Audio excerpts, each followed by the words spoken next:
Bonjour à tous et bienvenue sur la chaîne The Unicorn. Et aujourd'hui, je reçois avec moi le photographe surréaliste Bruno Boré qui est ici Hello, salut à tous. et qui va nous raconter quelques anecdotes de tournage, de sa vie et puis rester jusqu'à la fin parce que ça risque d'être hyper intéressant. Et il va aussi nous raconter un petit peu ce qu'il fait comme travail, aussi ses prochaines expositions et même, il paraîtrait que tu es même sur YouTube, c'est vrai? Ouais, je suis sur YouTube depuis peu en fait, ça fait quoi maintenant 3 semaines bientôt, donc j'ai la 3e vidéo que j'ai publiée hier. Donc c'est une chaîne YouTube pour apprendre déjà, ça s'appelle Imagine, apprendre et découvrir. Donc découvrir quoi? Apprendre à faire des images étonnantes. Donc photomontage, il y a quoi d'autre? La photographie et puis principalement apprendre Photoshop parce qu'il y a énormément de gens qui travaillent pas correctement ou qui savent pas comment fonctionne bien Photoshop et moi qui ai 25 ans d'expérience là-dessus maintenant, je donne des conseils, je montre des petits tutos, enfin des petits, le premier il avait quand même 30 minutes pour, c'est quasiment une petite formation sur les courbes. Bah on mettra le lien en tout cas pour ceux qui sont intéressés, parce que c'est vrai que ce que tu fais c'est quand même, c'est pas rien, moi j'ai déjà vu, c'était vu à tes débuts. Ah oui c'est vrai. Tu as commencé avec moi comme cadreur, je me rappelle, sur un tournage. Ouais c'est ça. Et aujourd'hui, t'es photographe surréaliste, on pourrait même dire maintenant qu'il commence à être connu, aussi grand que le monsieur Johansson, on va dire bientôt que le suédois. Non, c'est ça? Non, même pas à ce point, lui il est quand même bien international, hein, donc je m'inspire pas mal de lui. Mais je vais commencer à être international, là j'ai déjà exposé en France. Et il me semble en fait que tu as même été nominé à un concours international. International, ça, il faut dans les 5 premiers, c'est le Fine Art Photography Awards. Ok. Donc c'est un concours internet, hein, donc, mais il y a quand même des dizaines de milliers de personnes environ en tout. Hein. Catégorie photo manipulation professionnelle, donc je me suis tâté, tu vois, je me suis dit je vais essayer, on verra bien où c'est que ça me mène. Je voulais voir mon niveau, tu vois. Oui. Je voulais voir mon niveau, puis je me suis dit allez on y va, on se lance, c'était il y a 6 mois et j'ai pas vraiment reçu de nouvelles depuis. Et c'était quand j'étais en expo en France, tout d'un coup je reçois un mail comme quoi j'étais nominé. Il fallait que j'aille voir, j'avais reçu un certificat et tout, que j'ai publié sur les réseaux. Hein. Et du coup, je suis dans les 5 premiers. Mais le niveau est assez élevé hein, quand même, donc il y a vraiment autant des Chinois, des Japonais, des Américains, beaucoup d'Anglais évidemment, vu que c'est un concours sur Londres. Moi, je suis assez satisfait. J'aurais voulu être dans les 3 premiers, mais il faut toujours viser la hauteur pour arriver à peu près à ce qu'on veut, quoi. Exactement. Aujourd'hui, tu vas nous raconter quelques petites anecdotes qui te sont arrivées. Ouais. Alors, raconte-nous ta première pépite.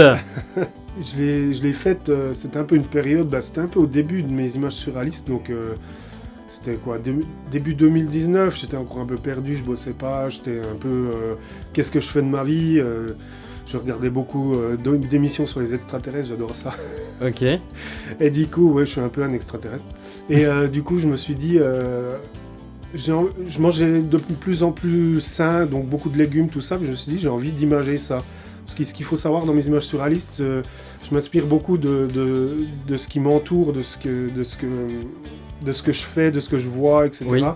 Et là, entre autres, si vous voyez après sur l'écran, c'est plein de légumes qui tournent comme ça, avec la maison, on voit qu'elle est penchée, tout ça, puis je vois ma compagne qui est là, qui lit le journal, et déjà, quand je l'ai balancé sur les réseaux, c'est assez drôle, parce que les gens ils m'ont dit « Oh, on dirait scène de ménage !» Alors moi, j'étais bien embêté, parce que je dis « D'accord, c'est quoi scène de ménage ?»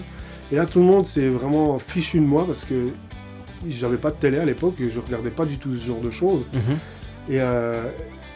Et après coup, je suis allé taper sur internet et quand j'ai vu ce que c'était, je dis « Ah les gars, c'est pas du tout ça !» Et c'est vrai qu'après coup, quand on voit le générique scène de ménage, je pense que les gens connaissent, à mon avis, ça fait penser un peu à ça, effectivement.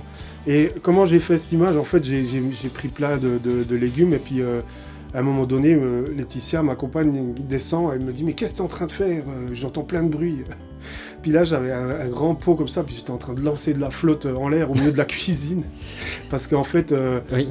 je voulais simuler des verres qui volent, et puis ouais, du coup je les ai pas vraiment mis en fait, mais j'ai quand même photographié plein de verres qui volaient.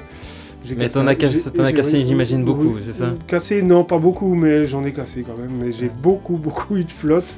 On a dû tout esponger. Alors, elle est très cool, Laetitia, donc on a bien rigolé, quoi. C'était vraiment une anecdote. Et j'ai tout bien nettoyé pour une fois ma cuisine, pour justement l'image, pour que je commençais à mettre... C'est la seule fois de ta vie que t'as nettoyé aussi propre ta cuisine, c'est ça? Ouais, c'est ça. En gros, c'est ça. C'est la seule fois que vous verrez ma cuisine propre. Donc c'est aussi une intervention de ta part. Ne venez pas chez moi autrement si je fais une photo, c'est ça? Ouais, bon, je suis en colocation maintenant, donc ça va. Je maintiens. Non, c'était quand même rangé, mais c'est vrai que je l'avais fait picobello pour la photo. Là, On voit. D'ailleurs, en plus, je suppose que tu as retouché à l'image, te connaissant. Oui, alors, je prends toujours le réel en photo. Donc, si je voulais une cuisine qui fasse en ordre, je l'ai fait en ordre. Et sinon, il t'est arrivé aussi des trucs en tournage, des trucs un peu sur des shootings, des trucs un petit peu improbables? Improbable, je pourrais pas dire, mais... Par exemple, une fois, quand j'ai fait la Lune, c'était pas vraiment un problème, mais ouais, si, quand même. On est arrivé, on s'est posé, j'avais tout bien organisé, parce que c'est beaucoup d'organisation, ces images. Et on arrive sur place, et là, gros orage de malade, et je me dis, mais comment je vais faire, parce que le soir, il y aura beaucoup de brume, ce sera pas du tout comme je veux, puis je me suis dit, bon, on y va, on verra bien. Alors, les pauvres, on était toute une équipe, on est arrivé là-bas. Je monte le truc, tout, j'avais un trépied qui monte à 10 mètres et tout. Oui. Et là, j'oublie un câble. Un câble. Ah. Du coup, on n'a pas fait les prises de vue. Alors, en plus d'être très embêté, parce que c'était pas du tout comme je voulais à cause de l'orage qu'il y avait eu. Ah oui. Et j'ai dit à toute l'équipe, bon les gars, j'ai oublié un câble. Et là, j'ai vu leur déception sur leur tête, mais ils ont été super cool. Et on est retourné quelques jours après, et on venait tous un peu d'ailleurs. Et là, j'avais pas oublié le câble. Ah bah, c'est mieux. Et en fait, le temps était beaucoup plus clément, puis on a pu faire... C'est pour ça que, sur le moment, j'étais vraiment embêté quand je leur ai dit j'ai oublié un câble, je l'ai fait venir, il y a un putain d'orage, enfin, il y a un grand orage, quoi. Ça, c'est un petit truc un peu insolite qui m'a vraiment embêté. Quand j'y pense maintenant, c'est assez drôle, quoi.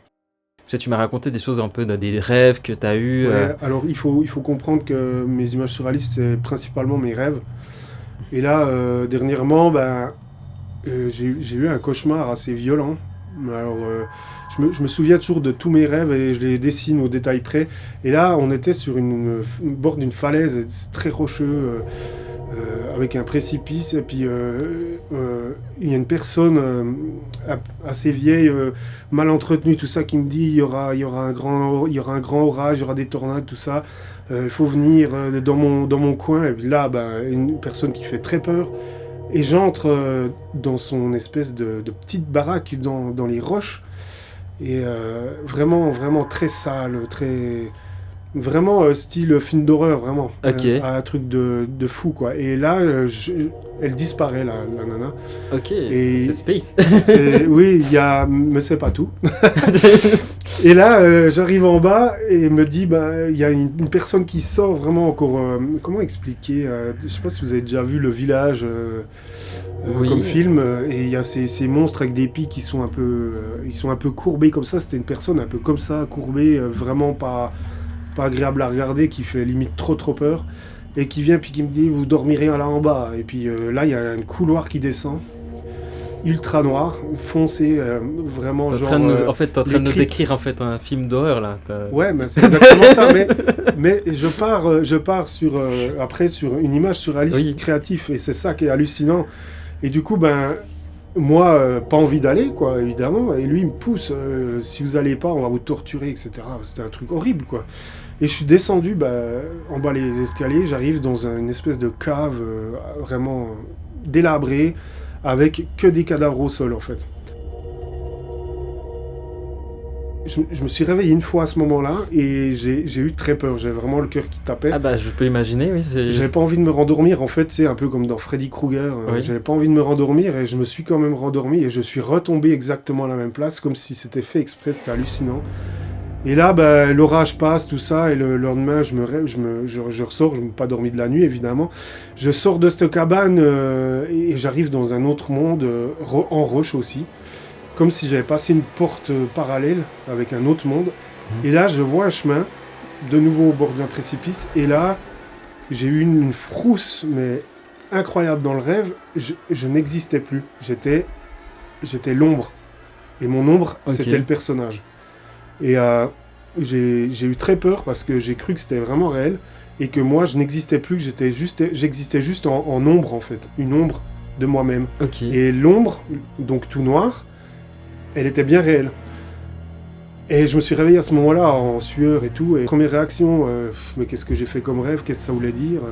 Et là je prends mon bloc-notes, puis je commence à dessiner, puis je suis tombé sur une scène surréaliste, où c'est que le personnage, en fait, il est projeté avec un projecteur au sol, comme si c'était l'ombre, et le personnage principal, c'est l'ombre.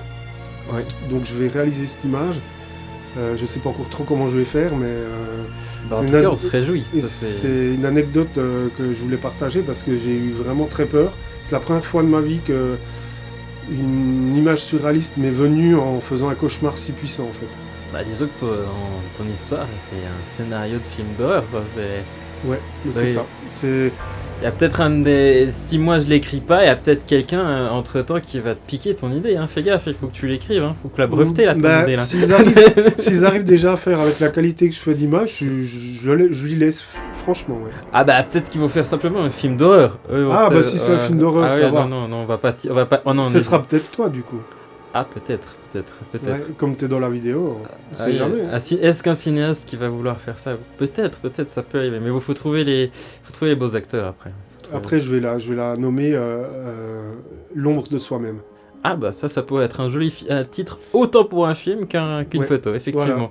On va dire c'est déjà mieux de ne pas avoir vu des trucs paranormaux, mais d'avoir vu des autres choses directement. Ouais. On va dire c'est un peu mieux. Au moins Ouais, voilà, j'ai pas eu de truc trop paranormal. Ou c'est tes rêves qui sont paranormaux. Ouais, c'est vrai. Qui sont pas normaux, tout simplement. Je dirais que moi j'en ai fait des rêves flippants, mais le tien il était assez méchant. Ah ouais, alors une clé USB là, et puis ressortir exactement les images que j'avais en fait. Parce que franchement c'était tellement intense. Puis même les rêves que je fais sont intenses, et c'est pour ça peut-être que j'arrive à les dessiner vraiment... comme dans les nuages, quand je marchais sur les nuages et que je voyais les villes en dessous, j'avais vraiment l'impression que j'allais tomber dans la ville parce que j'étais sur le nuage. Et ça fait pas peur quand je parle comme ça, mais quand j'y suis, on dirait que j'étais sur l'Empire State Building, que j'allais me foutre en bas en fait. Quand tu parles, on a l'impression d'être dans Inception. Je comprends bien tes images, on dirait que vraiment ce que tu vis, c'est un rêve en fait. C'est une illusion de ta vie qui est une réelle en fait, comme une utopie parfois que tu transformes en rêve quoi. C'est un peu une utopie, ouais. Puis c'est comme ça intense, j'arrive... Bon, depuis que je suis gamin, je fais des rêves comme ça intenses et que j'arrive à les dessiner. Sauf que maintenant, j'ai envie de les reproduire en réel. Je rêve beaucoup de mes images, en fait. Et des fois, j'ai l'impression de les rêver éveillés. Je sais pas si on arrive à me comprendre. Par exemple, pour la tondeuse qui est en train de défricher les arbres, toujours dans cette période où je travaillais pas, je savais pas trop. D'ailleurs, c'est un peu en même temps que je l'ai fait. Et je tondais le gazon avec une tondeuse non électrique ou à essence. Donc c'était vraiment poussant. Ça m'embêtait vraiment de faire ça, j'aimais pas trop. Et puis du coup, je le faisais en pensant tout le temps à autre chose, comme je suis tout le temps dans la lune. J'imaginais, je sais pas si c'est vraiment joyeux en fait. J'imaginais en fait en train de faucher, et puis je pensais au défrichage des forêts amazoniennes. Ok. Et je me dis, mais c'est un peu ce que je suis en train de faire avec l'herbe.